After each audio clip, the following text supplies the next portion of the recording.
Right now, somewhere in your kitchen, there is a box of cereal with 17 different ingredients listed on the back. You probably can't pronounce 3 of them, and you'll eat it anyway, standing over the sink, half asleep, before rushing out the door. Your ancestors would have been horrified, not because of the ingredients, because of the sink, the door, the rushing, the fact that you have 17 options for breakfast and still feel like something is missing. For 3 million years, humans ate nothing that came in a box. No labels, no preservatives, no choices made by a corporation in a building you'll never visit. And somehow, they built the brain you're using right now to read this. So what did they actually eat?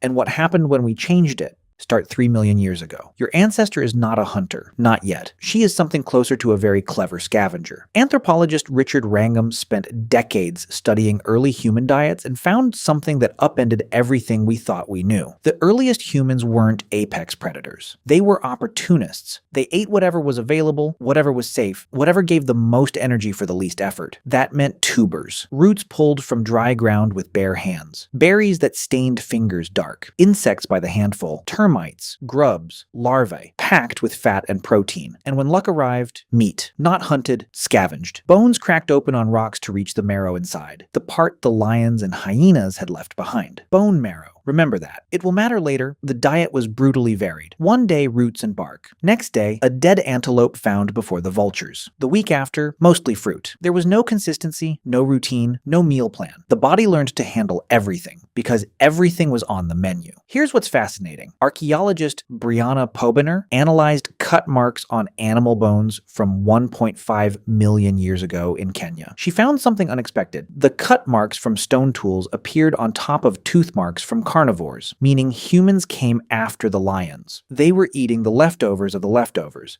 And from those leftovers, something extraordinary began. Around 800,000 years ago, everything changed. Not because humans got smarter, because they learned to cook. Richard Wrangham's research goes further here. His hypothesis, laid out in his book Catching Fire, argues that cooking didn't just change what humans ate, it changed what humans became. Raw food requires enormous energy to digest. A chimpanzee spends up to 6 hours a day just chewing. Cooking breaks down the fibers before they ever reach the stomach. Suddenly, the body was getting more energy from the same food. With that surplus, something had nowhere else to go. It went to the brain. The human brain is the most expensive organ in the body. It runs on 20% of your total energy, despite being only 2% of your body weight. Cooking made that affordable. Think about what that means. Every complex thought you've ever had, every time you recognized a face, solved a problem, felt something you couldn't name. That was made possible, in some part, by a fire someone lit 800,000 years ago. But cooking didn't just change the brain, it changed the day. Cooked food meant people gathered. You couldn't eat a roasted animal alone in the dark, you brought it back. You shared it. The fire became the table, and the table became the center of social life. For the first time, food was not just fuel, it was ritual. By 300,000 years ago, Homo sapiens had arrived. And they were hunting, not scavenging, hunting. Anthropologist John Speth spent years studying Neanderthal and early human diet through bone chemistry, a technique called isotope analysis,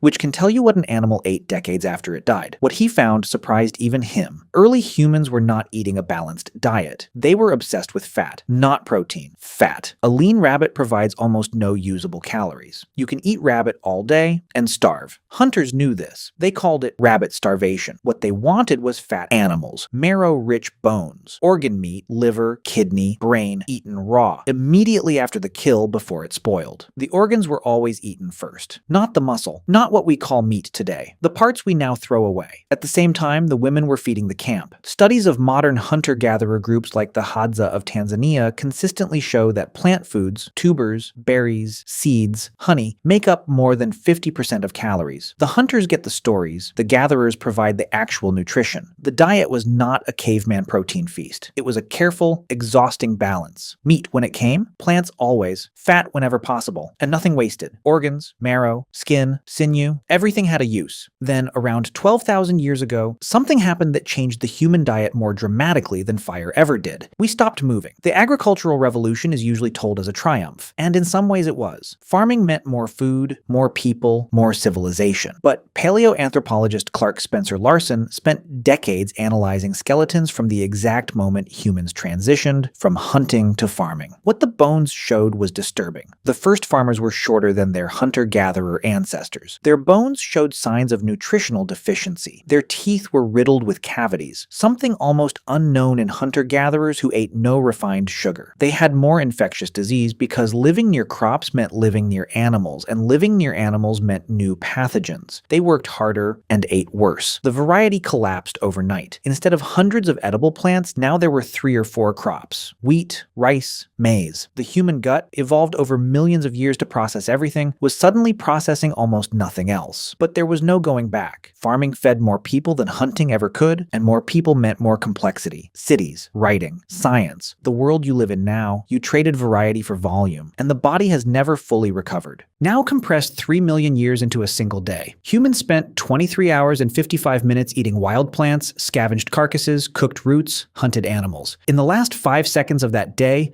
we invented processed food. In 1869, the first margarine was produced. In 1906, cornflakes. In the 1950s, fast food chains appeared across America. By 2000, ultra-processed food made up more than 50% of calories in the average American diet. Epidemiologist Chris Van Tulleken, in his research on ultra-processed food published in 2023, found that these products are specifically engineered to override the body's satiety signals. They are designed to make you eat past the point of fullness. Your ancient body has no defense against this. It evolved in a world where high-calorie food was rare and precious. It was built to eat as much as possible whenever it could. That instinct made sense in the savannah. In a world with a drive-thru on every corner, it's slowly killing us. Here's what nobody tells you. The bone marrow your ancestor cracked open 3 million years ago on the African savanna, the part the lions left behind, was one of the richest sources of omega-3 fatty acids, fat-soluble vitamins, and nutrients for brain development that exists in nature. The thing we threw away, the thing that was left after everyone else had taken what they wanted,